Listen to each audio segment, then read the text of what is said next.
Lalu aku mengelus-elus sosis Yogi yang terlihat tegang pelan-pelan. Seketika itu Yogi sedikit siuman dan berucap, "Lagi apa kalian? Kok ada rasa geli di celanaku?" Dan Yogi terbelalak melihat CD Ratna yang berwarna putih tipis terawang. Let's go.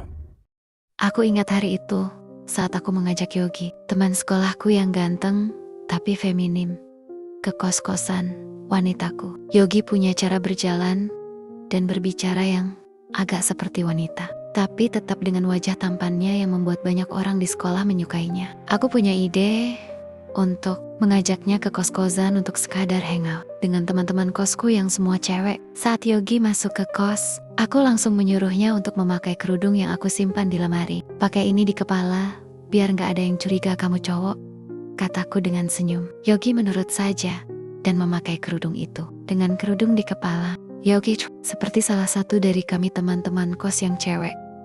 Teman-teman kosku semua periang, suka bergaul, dan selalu siap bercanda. Mereka langsung menyambut Yogi dengan hangat. Tapi tidak lama kemudian, mereka mulai mengerjain Yogi dengan berbagai candaan. "Kamu cantik banget pakai kerudung ini," kata salah satu dari mereka sambil tertawa. Yogi hanya tersenyum dan memainkan rambut palsu yang dia pakai untuk acara sekolah. Beberapa hari lalu yang masih ada di tasnya, mereka mulai mengajak Yogi bermain games yang cewek-cewek suka, seperti tebak-tebakan dan permainan kata. Yogi ternyata sangat pandai mengikuti ritme candaan mereka dan malah membalas dengan lelucon yang lebih lucu lagi. Semua orang di kos ketawa terus. Bahkan aku sendiri tidak bisa berhenti tertawa melihat Yogi yang dengan santai menjawab semua pertanyaan konyol dari teman-temanku. Di tengah-tengah keseruan, salah satu teman kosku, Lila, tiba-tiba mengusulkan untuk foto-foto bersama dengan Yogi yang masih memakai kerudung. "Foto kita semua dengan si cantik ini," seru Lila.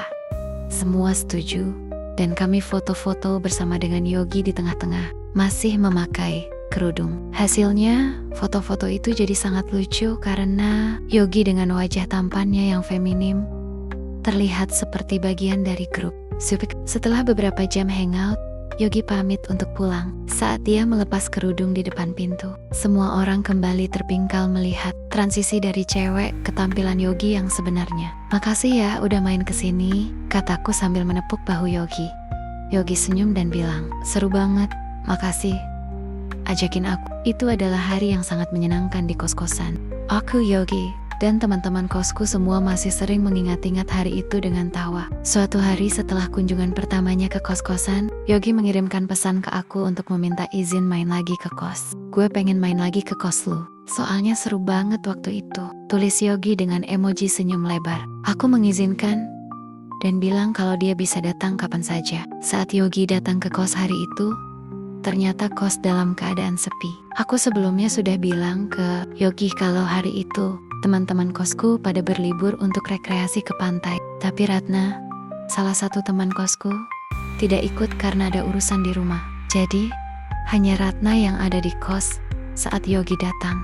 Yogi sedikit kecewa karena merasa sepi tanpa kehadiran teman-teman yang lain. "Gue pikir bakal rame lagi kayak waktu pertama," kata Yogi pada Ratna dengan sedikit nada kecewa. Ratna hanya tersenyum dan mengajak Yogi untuk duduk di kamar dia sambil menunggu teman-teman yang lain datang dari rekreasi. Tapi menunggu terasa lama bagi Yogi. Setelah beberapa jam ngobrol santai dengan Ratna tentang sekolah dan hobi mereka, Yogi mulai merasa lelah. Ruangan kamar Ratna yang tenang dan nyaman ternyata membuat Yogi merasa mengantuk. Tanpa sadar, Yogi yang duduk di sofa kecil di kamar Ratna mulai memejamkan mata dan perlahan-lahan tertidur. Ratna yang melihat Yogi tertidur hanya tersenyum dan tidak ingin membangunkan. Dia malah menutup Yogi dengan selimut tipis yang ada di sofa dan membiarkan Yogi tidur dengan nyenyak. "Biarin aja dia tidur, pasti capek," pikir Ratna sambil lanjut mengerjakan tugas di mejanya. Beberapa menit kemudian, hampir 30 menit Yogi tertidur. Ratna menoleh ke arah Yogi yang masih tidur dengan badan terlentang di sofa. Mata Ratna yang nakal melihat secara detail tubuh Yogi, dan saat melihat di celana, Yogi terlihat ada sesuatu yang menonjol besar dari dalam celana. "Yogi, Pikir Ratna itu pasti sosis Yogi yang sedang tegang. Ratna pun bergegas ke kamar gue, mengajak aku untuk ngerjain Yogi. Kalau sosis Yogi membesar, aku pun setuju. Ikuti apa kata Ratna. Dan sesuai apa yang kita berdua rencanakan. Saat di depan Yogi, Ratna membuka roknya ke atas, sampai terlihat sidi Ratna tepat di muka Yogi. Lalu aku mengelus-elus sosis Yogi yang terlihat tegang pelan-pelan. Seketika itu Yogi sedikit siuman dan berucap, "Lagi apa kalian? Kok ada rasa geli di celanaku?" Dan Yogi terbelalak melihat sidi Ratna yang berwarna putih tipis terawang. "Apa ini apemu ya Ratna? Besar sekali apemu," kata Yogi. Yogi pun mulai memegang dan mengusap-usap apem Ratna yang masih terbungkus sidi warna merah itu, dan sambil merasakan enaknya aku elus celana Yogi yang nongol itu. Yogi mulai mendesah, "Enak apa rasa ini? Buka dong sidi kamu." Ratna pun menurunkan catnya ke bawah. Tangan Yogi mulai memainkan kedua bibir apem Ratna yang merah merekah. Ratna pun mulai menggeliat merasa keenakan. Aku pun mulai membuka resleting Yogi, dan ternyata sosis Yogi besar dan panjang. Aku pegang, dan dengan gerakan naik turun, sampai Yogi terlihat merintih keenakan. Tangan aku yang satu kumasukkan ke sidi aku, dan kumainkan jariku di apemku yang juga sudah tegang dari tadi. Yogi pun bilang, "Aku mau keluar nih." Ratna menyahut, "Aku juga mau keluar Yogi. Terus masukkan jarimu ke apemku." Melihat mereka mau keluar sama-sama, aku pun terasa ikut juga keluar. "Aku mau keluar juga," kataku. Akhirnya kita semua sama-sama keluar bareng, dan semua terasa lega dan lemas. Saat itu terdengar di luar mobil teman-teman datang dari rekreasi. Kami bertiga bergegas membenahi tempat dan celana masing-masing yang masih terbuka. "Yogi, aku suruh pura-pura tidur." Ratna pura-pura kerjakan tugasnya, dan aku bergegas ke kamar aku. Akhirnya timonmen kosku yang lain datang dari rekreasi. Mereka masuk ke kamar Ratna, dan terkejut melihat Yogi sedang tidur dengan selimut. "Wah, Yogi malah tidur di sini," kata salah satu dari mereka dengan suara pelan agar tidak membangunkan Yogi. Mereka semua kemudian masuk ke kamar dengan pelan dan tidak mengganggu Yogi yang masih pura-pura tidur nyenyak. Beberapa jam kemudian, Yogi bangun dan melihat banyak temon-temonia di sekitar.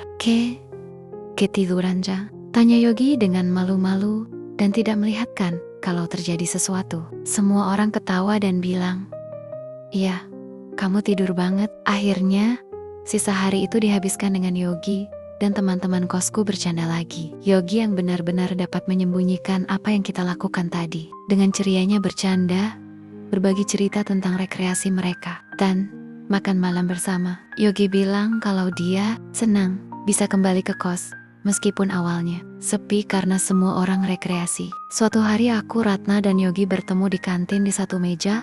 Hanya kami bertiga. Kita bertiga membicarakan kejadian itu sambil ketawa kecil dan bercanda gurau. "Kapan kita begituan lagi ya?"